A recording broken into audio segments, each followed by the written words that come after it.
ಬಂಟ್ವಾಳದ ಫರ್ಲಾ ವೆಲಂಕಣಿ ಮಾತೆಯ ದೇವಾಲಯದಲ್ಲಿ ಭಾರತೀಯ ಕ್ಯಾಥೋಲಿಕ್ ಯುವ ಸಂಚಲನ ಫರ್ಲಾ ಘಟಕದ ಆಶ್ರಯದಲ್ಲಿ ಯುವ ಸಂಭ್ರಮ 2025 ಹಾಗೂ ಭರತನಾಟ್ಯದಲ್ಲಿ ವಿಶ್ವ ದಾಖಲೆ ಮಾಡಿದ ರೆಮೋನಾ ಇವೆಟ್ಟು ಪೆರೇರಾ ಇವರ ಸನ್ಮಾನ ಕಾರ್ಯಕ್ರಮ ನಡೆಯಿತು.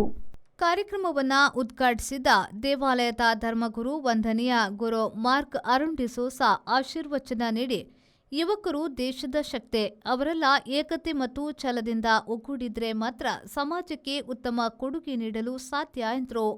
ಬಳಿಕ ವಿಶ್ವ ದಾಖಲೆಯ ಸಾಧಕಿ ರೆಮೋನಾ ಇವೆಟ್ ಪೆರೇರಾ ಅವರನ್ನ ಸನ್ಮಾನಿಸಲಾಯಿತು.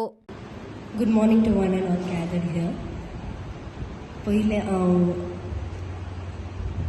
I would love to thank all the guests on the stage and everyone. All of my support is on and off the stage.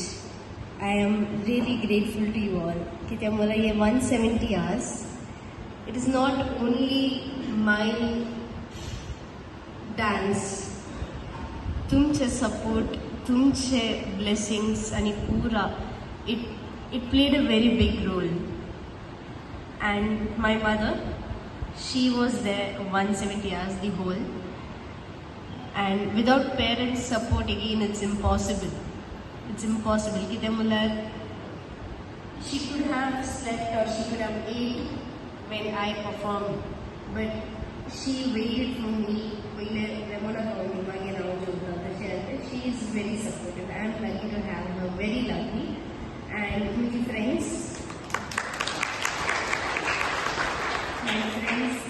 ವೇದಿಕೆಯಲ್ಲಿ ವಂದನೀಯ ಗುರು ಗಿಲ್ಬರ್ಟ್ ಮಸ್ಕರೇನಸ್, ವಂದನೀಯ ಗುರು ವಿಲ್ಫ್ರೆಡ್ ರೋಡ್ರಿಗಸ್, ಧರ್ಮ ಪ್ರಾಂತ್ಯದ ಜೊತೆ ಕಾರ್ಯದರ್ಶಿ ಫ್ಲಾಯ್ಡ್ ವಿನ್ಸೆಂಟ್ ಪಿಂಟೋ, ಸಂಪನ್ಮೂಲ ವ್ಯಕ್ತಿ ಡಾಕ್ಟರ್ ಸ್ಟೀವನ್ ಡಿಸೋಸಾ, ದೀಪ್ತಿ ಡಿಸೋಸಾ, ಘಟಕದ ಅಧ್ಯಕ್ಷೆ ರಿಮಾ ಮೆನೇಜಸ್, ಚರ್ಚ್ ಪಾಲನಾ ಪರಿಷತ್ ಸದಸ್ಯರು, ಐಸಿಎಂ ಮತ್ತು ವೈಸಿಎಸ್ ಪದಾಧಿಕಾರಿಗಳು, ಸಚೇತಕರು ಉಪಸ್ಥಿತರಿದ್ದರು. ಬಳಿಕ ನಾಯಕತ್ವದ ಬಗೆಗೆ ಮಾಹಿತಿ ಕಾರ್ಯಾಗಾರ ನಡೆಯಿತು. ವಂದನೀಯ ಗುರು ರಾಬರ್ಟ್ ಡಿಸೋಸಾ ಹಾಗೂ ವಂದನೀಯ ಗುರು ಪಿಯೂಸ್ ಡಿಸೋಸಾ ಮಾರ್ಗದರ್ಶನವನ್ನ ನೀಡಿದ್ರು. ಲೆಸ್ವಿನ್ ಸಿಕ್ವೇರಾ ಕಾರ್ಯಕ್ರಮವನ್ನ ನಿರೂಪಿಸಿದ್ರು. ರೇಮಾ ಮೆನೇಜಸ್ ಸ್ವಾಗತಿಸಿ ಕ್ಯಾಲ್ವಿನ್ ಲಾಸರದು ವಂದಿಸಿದ್ರು. ಸಂದೀಪ್ ಸಾಲಿಯನ್, ವಿ4 news, Bantwal. Ideal ice cream, milky way to your heart.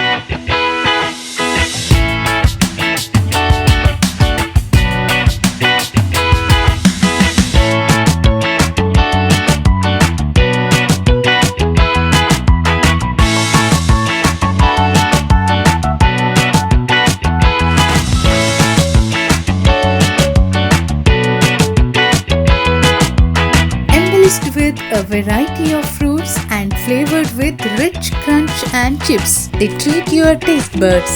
Ideal ice cream.